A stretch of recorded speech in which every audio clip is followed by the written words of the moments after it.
If you're looking for the right home equity line of credit in the second position, you've come to the right place.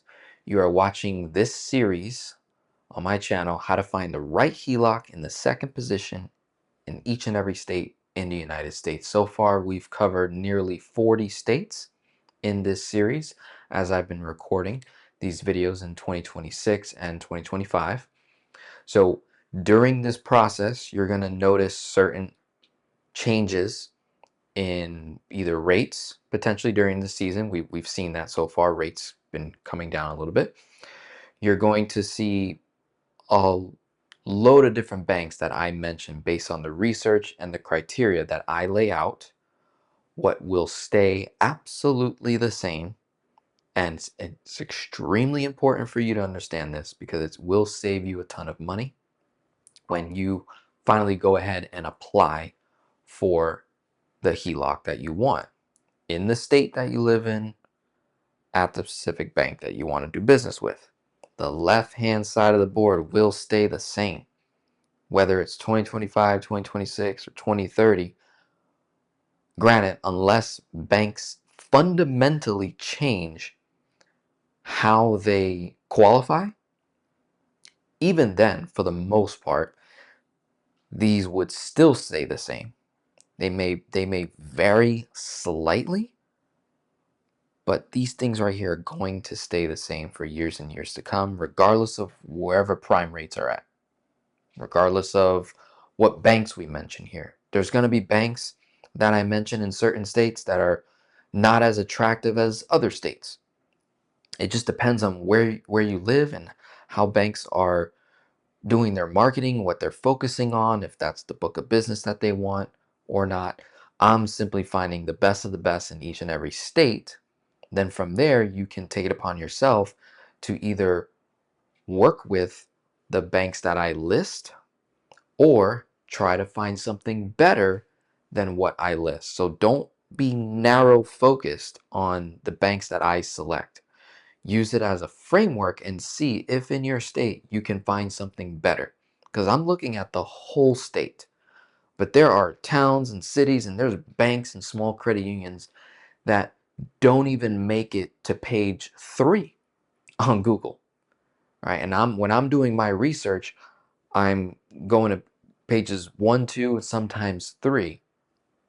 But there's banks that won't even rank, that won't even show up. But when you live in that specific town and you narrow your research according to my framework, you're going to find exactly what you're looking for. You may even find something better than what I've listed, but at least it gave you the framework on how to move forward, okay? So left-hand side, extremely, extremely important for you to follow. Even if, for example, let's say you have a bank that says our rates are as low as prime, 6.75%, or maybe lower, and they don't display what their credit score is that they require. The general norm, if you follow this framework, is 720 or higher. Let's say you do most of these steps, but you don't take it upon yourself to improve your credit. Your credit was at 650, 680, whatever the case. That alone can sometimes prevent you from getting the best rate from that specific bank. So even if you picked one of the banks that I recommend in your particular state, but you didn't address your credit, you may end up with a prime plus rate from the same bank, even though I listed something that was saying differently at that same bank. It's always what I'm listing is based off of prime borrowers, not subprime. Prime borrowers, people with good credit, people with good DTI, people who set up their banking, do all the stuff in advance. That's how I'm working this entire series. All right, so that's extremely important for you to understand. Left hand side of the board is going to stay absolutely the same. Please do this.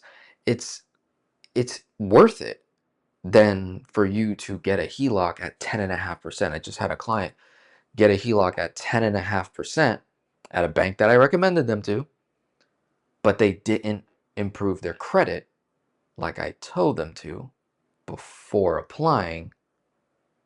That bank was offering prime. as the standard. So they got prime plus 4 points. That hurts. That hurts very badly. So prime plus, yeah, almost 3.5 points. That something we could have avoided. Now, it's not the end of the world. Now that that client learns and sees and goes through the frustration of that process, knowing they could have got something better, guess what? We can still improve your credit. We can reapply for a HELOC at that same bank later in time to get a better rate. So even if you make a mistake after watching the series, or you made a mistake, then fell on this series, then try to, make improvements, we can always get a better tool.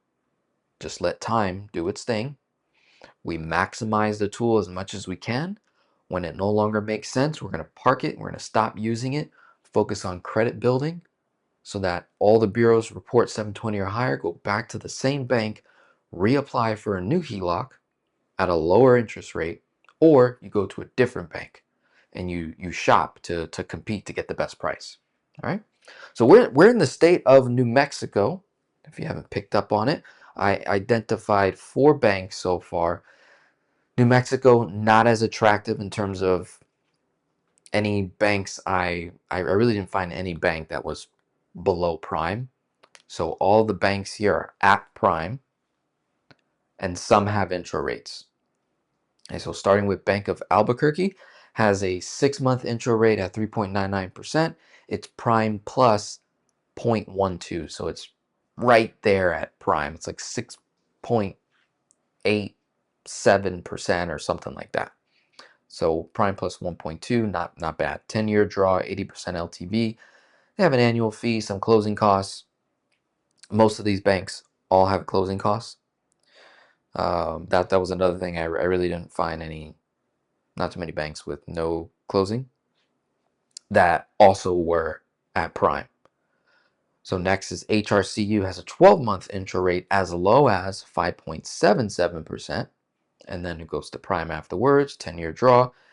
Max credit line, I believe this bank offered the highest credit limit, 500K of everyone that I saw.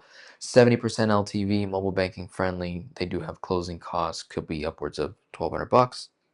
State Employees Credit Union got a 10-year draw, also prime, 80% LTV. They only go up to 250K. And then we have Alliant Credit Union, which covers many states. They have a 3.99% first 6 months, prime, 10-year draw, 85% LTV.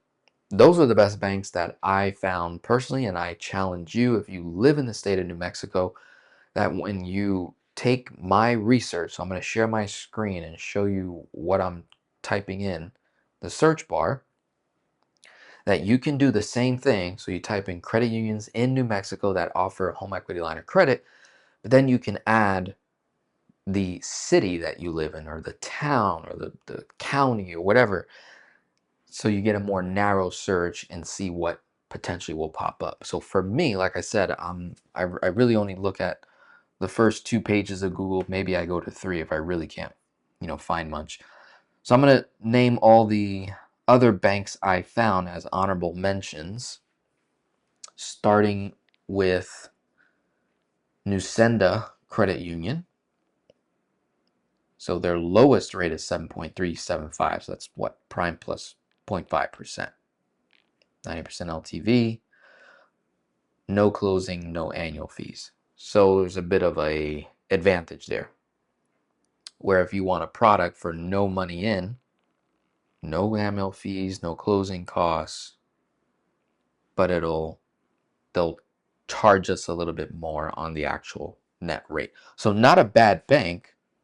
Again, I'm just looking for the lowest rate banks that will typically make it to the board. And if there's any other advantages like an intro rate, or attractive closing costs or no closing costs. So 90% LTV for the home equity line of credit, and this is the home equity loan. So home equity line, forgive me actually. So no closing. So this is why I gotta make sure you read thoroughly. This is for the home equity loan. We want to skip over that. Home equity line, 7.625%. So nearly a point above prime. So if you were to ask me, Denzel, does it make sense to go with a bank that has no closing costs, no annual fees, but it's going to be at a prime plus one, or go with a bank that has some closing costs, a $50 annual fee with an intro rate of 3.99%, or 4, 5, whatever the intro rate is, and it's going to be at prime. I'd rather go with that bank. Even if it's going to cost me a little bit of money to get into the product, I'd rather have the best rate personally, especially if I'm going to be at a prime or prime minus, because I get to ride the rates up and down without a margin. So I do prefer that. Next bank I found was Kirtland. We have 7.25, 10-year draw. Okay, I'll just run through these real quick. State employees, already mentioned them. Just want you to see what the websites look like so you can match it up in your own homework. This is another bank that covers multiple states. America First Credit Union. This was mentioned in another video in another state. They do have a product here with an intro rate. They have quite an extensive list of different products, so you want to compare. Their most attractive one is this prime or prime minus, but it's only a 5-year draw, and the LTV is really, really low. So you got to have a lot of equity for this bank to make sense for you. Sandia Area Credit Union. They have a HELOC, no closing cost, 7.25. So prime plus 0.5. Next is US Eagle, prime plus. 7.5 basically percent if you go 80% LTV. But it is a bank that does offer HELOC. Not too much information from this bank, Del Norte Credit Union. Not too much information was provided. So don't discount this bank. If you live in New Mexico, I would call and see what their rates are. They might be a prime minus. They might have an intro rate. They're just not sharing it. Guadalupe Credit Union. Also, not too much information. They do have a HELOC product here. There's just no information. So don't discount it. I would call. Bank of Albuquerque. Mentioned them already on the board. This is HRCU Bank. They have a 12-month intro as low as 5.7. So that's the most attractive bank from an intro rate standpoint. But they do have closing costs. Okay. 70% LTV, and they do go up to a max of 500K. So there's a lot of advantages here. I'd say this is probably like one of my favorite ones if I was living in New Mexico. This is probably my top choice, would probably be HRCU or maybe Bank of Albuquerque would probably be my next bet. And then you have Alliant. Okay, Alliant Credit Union is also another bank that's gotten mentioned in this series a couple times before. They do cover many states, as you can see. All right, and they have an intro rate, 3.99 for 6 months, and then it's prime. Simple, straightforward. There you go. So that covers it for the state of New Mexico. My name is Denzel Rodriguez, your personal finance geek of the 21st century, for one-on-one coaching where we work together. I do the research with you. I take an even deeper dive based on where you live, your whole situation, whole context, to see how the home equity line of credit can fit into your personal finances, can benefit you, can help you accelerate debt or help you make your next investment. There's a lot of different things that we can do with the equity that's in your primary residence or even in a second home. More often than not, we're using primary. Your primary home, you're always going to get the better rate, better terms. When you start looking at investment HELOCs or second homes, sure, just know that the rates will be higher. So we already kind of keep that in mind if that's the only option on the table, and we just compare it to your other cost of money and go from there. So click the link below to go to my website, do more research, watch the series more, get prepared, so that when we jump on a call together, we're going to be doing some real deep dive strategic work, which can ultimately lead to a full on coaching service delivered by me directly. All right. So have a wonderful day. God bless and talk soon.